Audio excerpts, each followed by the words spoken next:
Hey everyone, Mark and Steve here. Before we get started today, we want to let you know about Dare to Connect, our new online interactive video platform. For less than the cost of a therapy session, you and your spouse get live access to both of us 3 times a week. Each 30-minute live group support session provides interactive mentoring and healing for addicts, spouses, and couples. If you're loving our podcast and our unique style of bringing you recovery, you're going to love Dare to Connect. To learn more, go to daretoconnectnow.com. We're looking forward to seeing and working with you.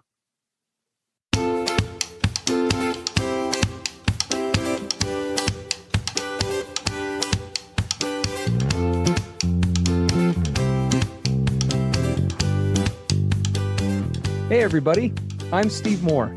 And I'm Mark Castleman. We know the pain and heartbreak of porn and sex addiction. And we know the triumph of breaking completely free. Every day, we help our clients find hope and healing. Join us in the fight to take back your life, your marriage, and be stronger than ever. This is the PBSE Squared podcast.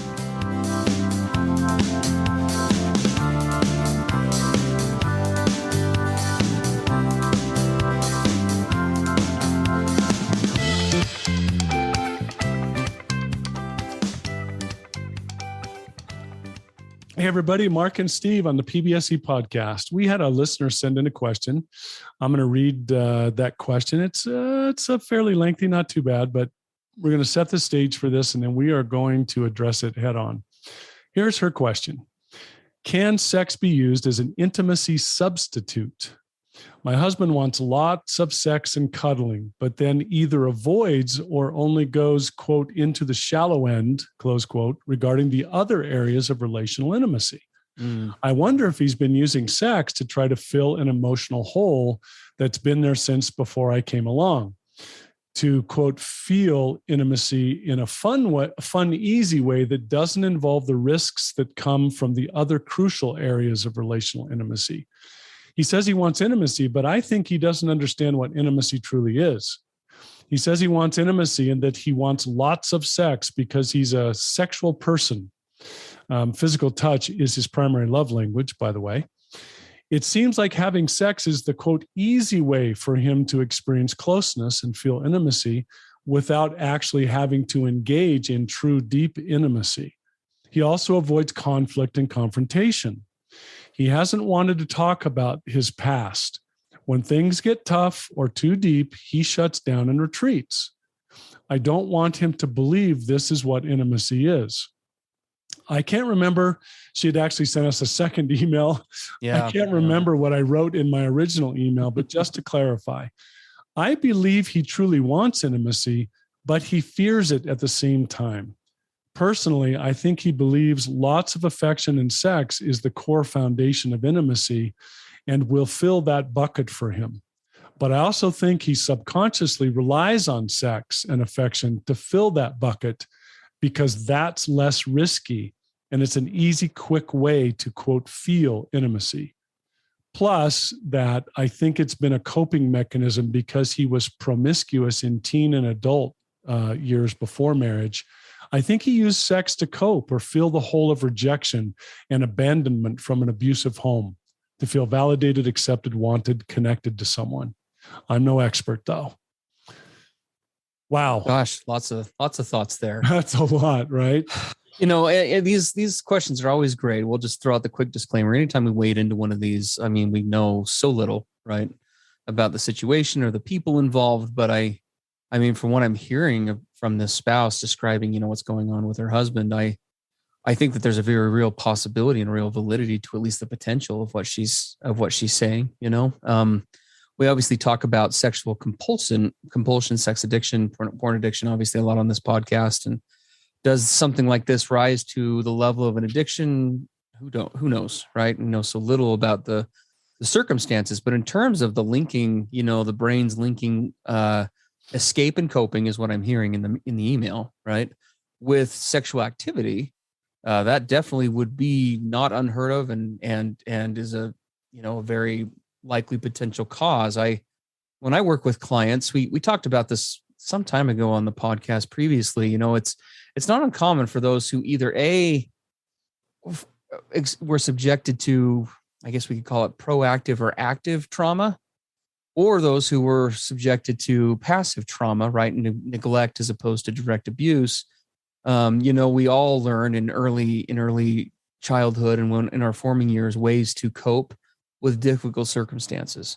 And sex really does one thing that this wife I think says that's really true is sex absolutely one is an obviously it's a component to intimacy, but two, in any context, especially from a chemical perspective and an emotional perspective, to be fair, in the short term, very much feels like true, authentic intimacy, right? Those feelings of being wanted and chosen, the chemical rushes that occur in the brain. I mean, all of that stuff combined together in the moment. As an addict in recovery, Mark and I can definitely attest it feels like the real deal. Oh, right? yeah. And the thing I can really relate to this, what she's describing, because for me, this was definitely the case. Yeah. So because of my upbringing and how unsafe I found so many aspects of human interaction to be, I didn't dare engage in most of those human interactions. Open communication, speaking your truth, getting raw and authentic, being vulnerable, wearing what's going on your sleeve. I didn't practice all of those things because I had been punished for doing so. It didn't work out well and it caused me a lot of pain. So what happened? I discovered sex as a way to, quote, come together and be connected without having to bring all of those other elements in that I found so dangerous and risky and punishing. So sex became kind of the sole way for me to go and experience the holistic intimacy I craved without all of the risky baggage, history, pain, and stuff. Yes. Very true for me. Absolutely. And here's the problem. So what did sex become? The be-all, end-all for Mark to experience holistic intimacy in his life and fill his intimacy bucket when it could in no way, shape, or form meet that demand. I asked of it what it could not give. Yeah. Well, it makes a lot of sense, right? Because I mean, that's the allure. Again, whether we're talking about addiction or not here, that is the allure that I think a lot of people fall into when it comes to disconnected sex, right? Is because it does offer so many of the emotional chemical perks of true connection with another person, but it greatly, at least on the surface, right? It doesn't truly, but it purports itself to mitigate any of the baggage. Right. I don't have to deal with any of the other stuff ranging from rejection to their crap, to their whatever, right? I just get to feel, or my own crap, right? I just get to feel good. Yeah, I just get to feel awesome in this moment, right? Yes, and there's absolutely dopamine and endorphins and serotonin and all these beautiful chemicals flooding throughout my whole brain and body. And wow, this is connecting. And I don't have to deal with all the other stuff. Right. So it's probably wise of us to ask right now, what is intimacy then? If we're saying sex can be a substitute for true holistic intimacy, then what is intimacy? If it isn't just sex and what I'm experiencing in sex, what else is it? Yeah. Yeah. So, well, and I think that I think that in terms of the actual connective element, right, the same feelings are there, but they are sustainable. They're grounded in reality, right? There's a base to them, I guess you could say. We say on the podcast all the time that one of the ways we gauge one of those litmus tests, so to speak, when we discern between sex versus intimacy or healthy sex versus toxic sex, is that one is primarily an expression of the other, right? Whereas sex is just a standalone experience, right? Intimacy is an expression of an already pre-existing emotional connection.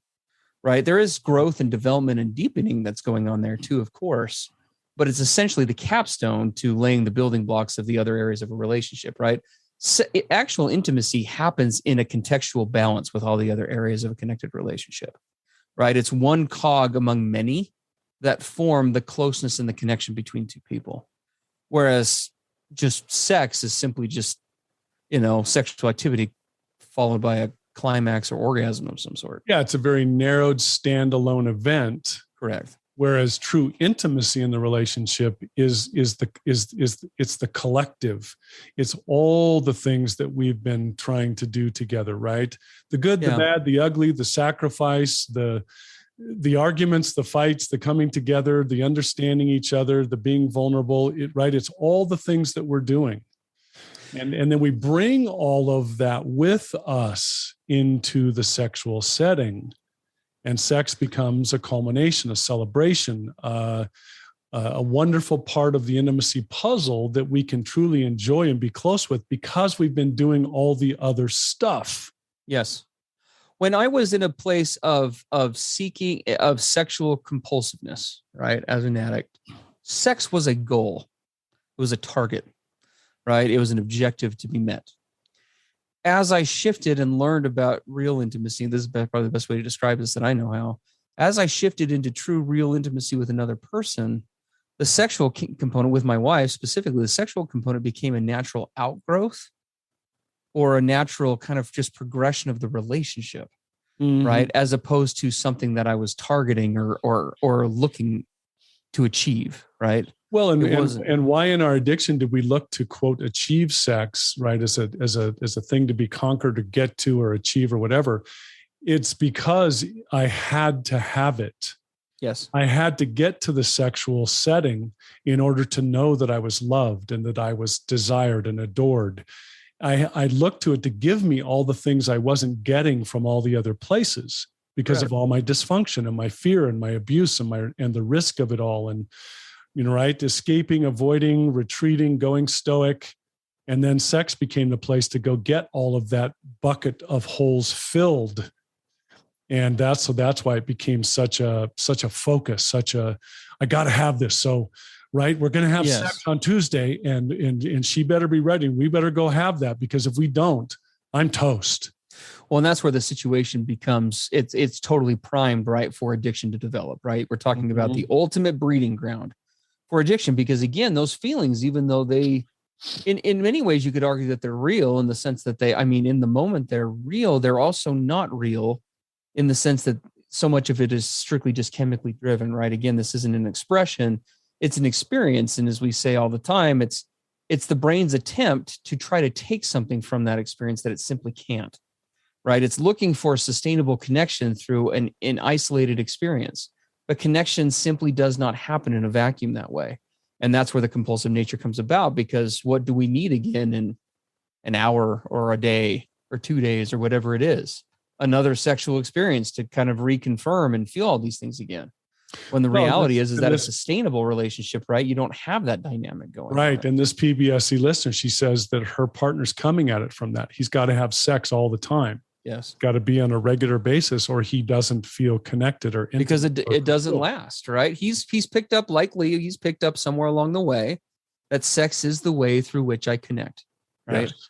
And again, it's not to say that it's not a way of it totally is a way of it's a huge way of connecting. It's a very important way of connecting. But when it operates in isolation like that, and it's not operating in tandem with all those other areas of depth, right? If we try to go deep sexually, but we try to stay in the shallow end of the pool emotionally and spiritually and all of these other ways with another person, that connection is connection, right? There's been study after study done on how connection works in the brain, what real connection looks like.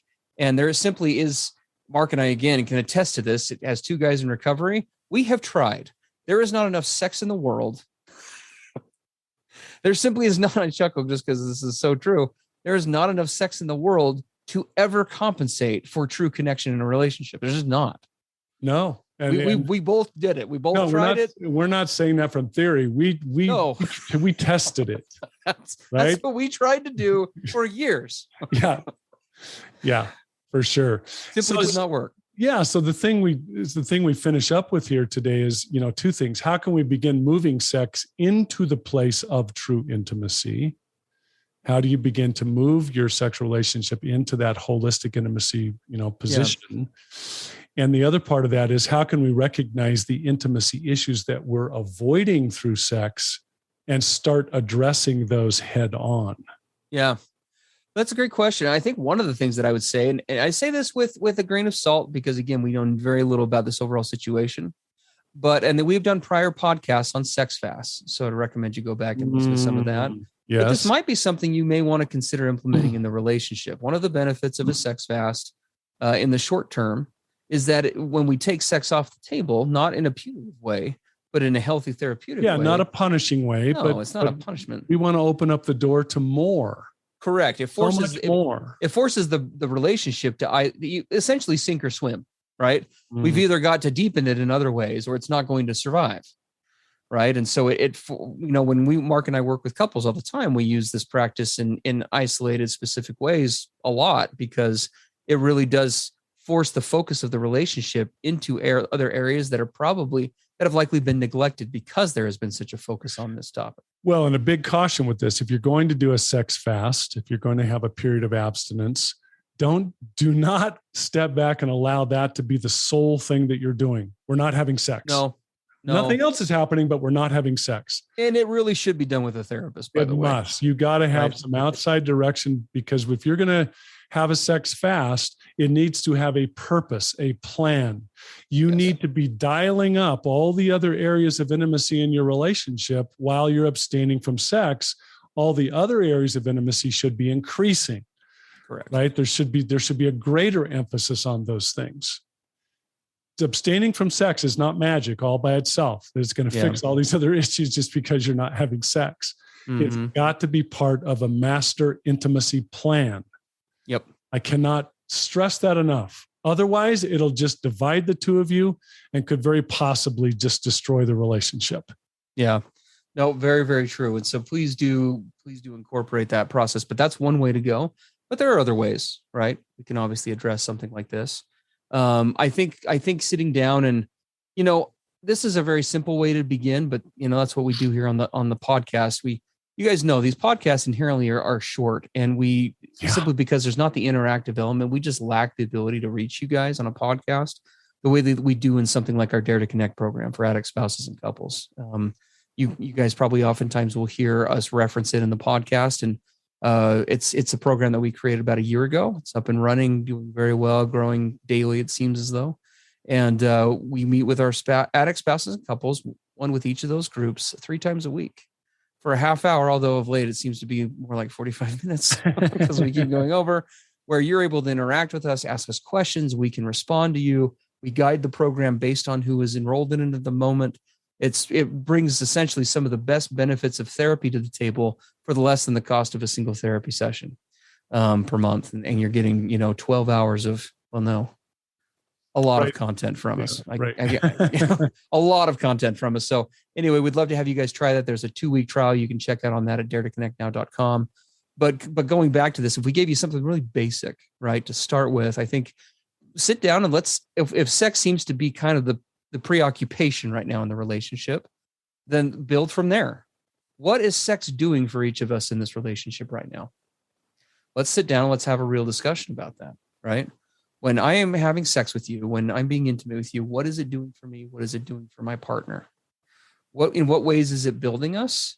And in what ways could we be maybe escaping or dodging other issues, right? This listener alludes to these other areas that are being neglected. So talk about those, right? As a partner, vocalize and say, look, when I'm intimate with you, it really does build me, I think, in X, Y, and Z ways. But I feel a lot of the time that it also comes at a cost. And we never seem to talk about A, B, and C. Right. Yeah. Right. You can ask what is it doing for us and what is it not doing for us? Correct. Exactly. Right. Where are the areas that maybe we're avoiding? Because she said, one of the things that really jumped out at me, she said, he avoids confrontation at all costs. Mm-hmm. That is very telling to me. Yes. Right. He doesn't like having difficult dialogue. He doesn't like confronting things head on. Mm-hmm. Right? He disappears. He escapes. He goes stoic. He goes quiet. And where's the place where he makes up for all of that? Sex. Yes. Absolutely. So having a discussion about that, a raw and real discussion to say, okay, doesn't mean that sex can't be great. It's not enjoyable, wonderful, awesome for us. But do we really want it to be the be all end all in the relationship, which is the only time we really get super intimate? What are the other areas where we could be much closer, much more open, much more real and authentic? Yeah, well, and expressing those needs vulnerably and being clear about those, getting a little bold for this partner who wrote us in, who was kind enough to do that, is really important. If there are things that you're holding back or you find yourself emotionally caretaking, it's important to speak up. You have the right as a partner in a relationship to say, you know what, I want to attach sex to these other areas of closeness for me. That's what feels authentic, right? I don't want to for example, I don't want to speak for anybody, but if I'm reading this partner right, I don't want to just be sexual with somebody. I want to really connect with somebody. And that means everything, that and everything else. And the sex may be great, but for me, that's just not enough. Right. And so how can we start taking steps to deepen this in other areas? Why? Help me understand, partner, why you are so resistant to sharing your past, for example. Mm-hmm. Right. If you're not willing to share your past with me, can we at least have a conversation about why you're resistant to sharing your past with me? That's a place to start. Yes. Right. And we go from there. Therapy can be hugely helpful in situations like this because you have that third party intermediary who isn't kind of all emotionally enraptured in the whole thing, that can sometimes be a good guide for that kind of thing as well. So yes, absolutely. Yep. So we invite you to start having that dialogue, start daring to talk about the current sexual relationship, what it is, what it isn't, and dare to begin to authentically express your needs. Here are the needs that I have, my individual needs that I would like to receive from you, and the needs that I have in this coupleship. mm-hmm. This is what I really need. Sex is only one of those, but here are the others. Can we talk about those? Can we begin to really look at those and address those? And I promise all of you listening, if you will dare to do that, to talk about those other needs and this holistic intimacy, your sex is going to get better than it's ever been. Yeah. If you will dare to come at it with this process. Mm-hmm. Yeah. Yeah, absolutely. Awesome, guys. Well, as always, it's great to be with you. We hope that you are enjoying the week. It's obviously the week of Independence Day here in the States. Hope that you're having a great time with friends and family and vacationing if that's where you're at. I won't be, but Mark is. So yeah. We're all jealous of Mark. Anyway, have a great day, and we'll talk to you next week. Sounds great. Bye-bye. Everything expressed on the PBSE podcast are the opinions of the hosts and the participants and is for informational and educational purposes only. This podcast should not be considered mental health therapy or as a substitute thereof. It is strongly recommended that you seek out the clinical guidance of an individual qualified mental health professional. If you're experiencing thoughts of suicide, self-harm, or a desire to harm others, please dial 911 or go to your nearest emergency room.